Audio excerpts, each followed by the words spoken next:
After ng 5 araw na sakit mga pare ko ay nakabangon din sa wakas. Ito na pala yung nangyari sa NBA All-Star Game. Si Edwards ngayon ang nakakuha ng Kobe Bryant Trophy as a KIA 2026 NBA All-Star MVP. At dahil tinawag na Kobe Bryant Trophy ang All-Star MVP ngayon dahil tribute to kay Kobe Bryant dahil sa legendary performance nito noon sa All-Star Game. Si Edwards ngayon ang nakakuha ng Kobe Bryant Trophy. Benta mo na kay Bustoyo, biro lang. Ito yung kauna-unahang MVP ngayon na nakakuha ni Edwards sa NBA. Sa bagong format kasi ng NBA All-Star, gumamit sila ng round robin tournament format.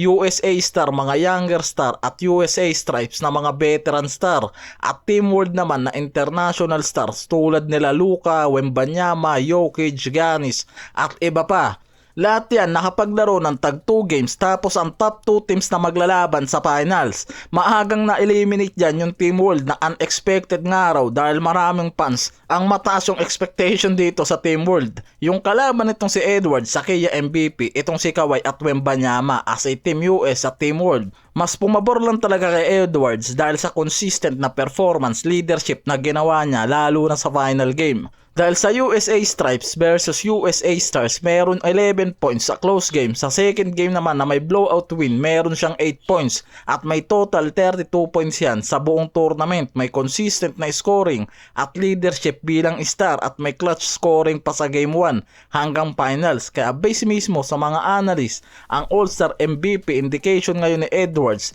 papunta na talaga sa top tier superstar status at potential future face ng Team USA at kahit sa Minnesota Timberwolves pa. Samantalang sa NBA All-Star Weekend na to, bigla na namang uminit ang usapan sa future nitong si LeBron sa NBA.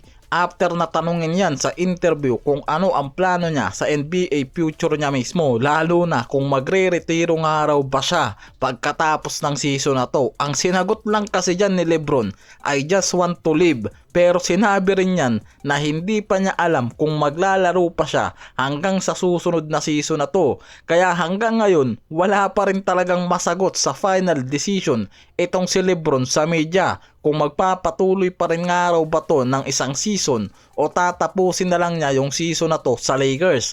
Kapag may isang superstar kasi tulad talaga ni LeBron na nagsimulang magsalita tungkol sa pag-e-enjoy ng buhay, usually senyalis nga raw to na papalapit na talaga yung pagtatapos ng karir niyan, na mismong nakikita ng ilang mga analyst sa nagiging postura at mga sagot nitong si LeBron ngayon sa mga press interview.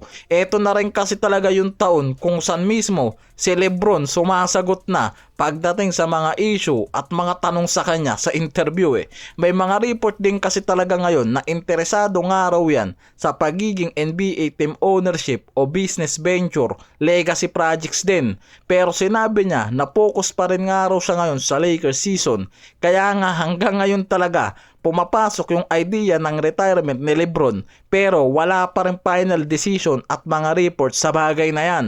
Kaya nga sa Lakers sa season na to, siya pa rin talaga ang pinakabinabantayan ngayon. At kung ano yung magiging desisyon nito, kung magre-retiro nga ba to bilang Lakers o papasok to sa free agency sa susunod na summer, yan ngayon yung inaabangan sa magiging desisyon nitong si LeBron